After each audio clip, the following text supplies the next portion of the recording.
And so to start with, what I'm going to show you is a chart of engagement in the offline version of those activities. And what we see when we look at this chart is this is a very typical graph of civic engagement in the United States. And basically what it shows is as income goes up, as education goes up, and as age goes up, people's involvement in civic issues grows very dramatically, particularly when it comes to income and education. So income and education are the blue bar and the gray bars. So people in the higher end of the socioeconomic spectrum are much more likely than those in the lower end of the socioeconomic spectrum to take part in traditional offline civic activities.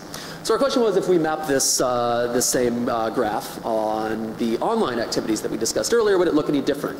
And I'm just showing income here for the sake of making this chart a little bit easier to read. But when we looked at engagement in the online version of these activities and mapped it to socioeconomic status, what we saw was a little bit disappointing, frankly, because not only does the chart look very similar to what we saw from the offline activities we discussed a second ago, but the gap between the high income folks and the lowest income folks is actually bigger for online engagement than for offline engagement. And so we sat there and we looked at this and we said to ourselves, you know, this could be a digital divide issue. It's certainly possible that for people at the low end of the socioeconomic spectrum, they're less likely to be online than people with higher levels of income and education. They're much less likely to have a high-speed internet connection at home. So if these folks at the lower end of the income scale aren't lined to begin with, then it would stand to reason that they might be less likely to engage in these online activities. And so what we did is we controlled for internet usage and broadband ownership and looked at income cohorts for internet users and broadband users. So the gray bars here are internet users within each cohort, and the green bars are broadband users within each cohort. And what we found, the slope is a little bit less steep than it was for the previous chart, but even when you control for the digital divide, people with higher levels of socioeconomic status are still much more likely than those at the lower end of the scale to take part in these activities. So ultimately, when it comes to these sorts of online acts that you can take part in, the same people who are doing those sorts of activities offline are still doing them online, even when you control for differences in access.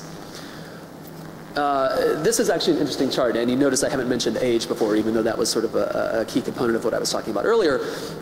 And that's because while the digital divide does not explain differences in online participation centered around income or education, it does actually explain differences in participation centered around age. And so what this is, the blue bars here, okay, there we go. The blue bars here represent all adults within each age cohort, and the gray bars represent internet users within each age cohort. And if you look at the blue bars, the all adults category, young adults, the 18 to 24-year-olds, look really good compared to seniors over here. The reason for that, however, is that while something like 92% of 18 to 24-year-olds go online, well under half of seniors go online. And when you look at only the online cohort within each group, online seniors are actually among the most active of the groups that we looked at. And so digital divide issues explain almost all of the gap between seniors and young adults in terms of their participation in these sorts of activities. So, with that said, that's the sort of the story for more traditional online activities that mirror activities that people can do online. But obviously, we've seen in the last few years there's a whole host of online activities that don't simply mirror things that people can do online. So instead of just getting information or contacting government officials, people can now become nodes in their own media ecosystem by posting their own content, by posting their own thoughts online, by commenting on things that people put out there relating to political or social issues. And all of these activities center around what we classify as social media, which is basically a sort of umbrella term for user-generated content. So things that don't simply involve the consumption of information, but involve people actively engaging in the information that they find and adding their own value to that information, whether that's a link to a news story or a comment on something that they found or a video that they posted or even just a link to an organization or a person on a social networking site. So there's all of these different other activities that don't simply mirror things that you can do in the offline world. And so the second step of our analysis was to look at some of those issues centered around social media and see if the pattern that we saw in the previous discussion was any different. And so we looked at two separate types of things that people could do. And the first was activities centered around social networking sites like Facebook and MySpace. And the activities that we looked at were using these sites for information about candidates or political campaigns, starting or joining a cause or group, and signing up as a friend of a candidate or a political group. The second issue we looked at, or the second category of things that we looked at, were things involving general usage of social media, and that was things like posting comments on a website, posting pictures or videos relating to a social issue, writing about these issues on your own website or blog, and posting political content for your friends to read on social networking sites. Oop.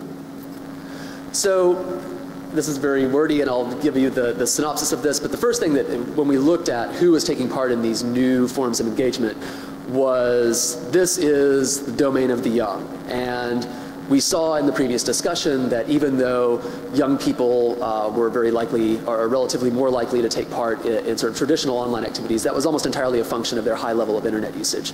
And what we found when we looked at these activities related to social media is that's very much not the case. Not only are young people much more likely to engage in these activities, they're far more likely, even when you control for internet use and broadband use, young people really dominate the discourse surrounding these tools. And to give you just a sense of how dominant the young adults are in this area, when you look just at 18 to 24-year-olds, so the sort of the youngest of the young adults, this group, they represent 10% of the population.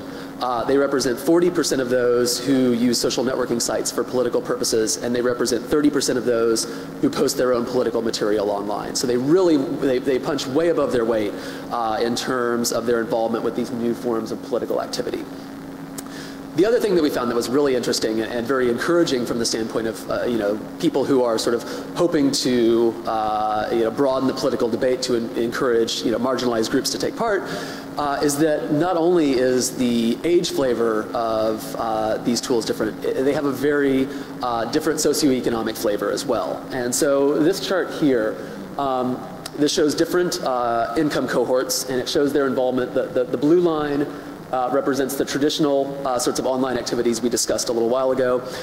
The gray line represents political usage of social networking sites, and the green line represents general posting of political content. And so you can see for the issues that we looked at the very beginning, the difference between high income and low income folks in terms of participation in those traditional activities is extremely steep.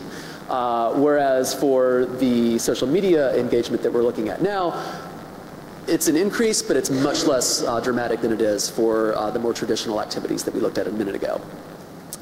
And that becomes even more dramatic when you control for internet access or broadband access. So when we look at just broadband users within each income cohort, people at the lower end of the socioeconomic spectrum are actually the group that's most likely to engage in these new forms of engagement. So that gives us some hope that these new tools really are sort of changing the demographic makeup and bringing new voices into the broader civic debate.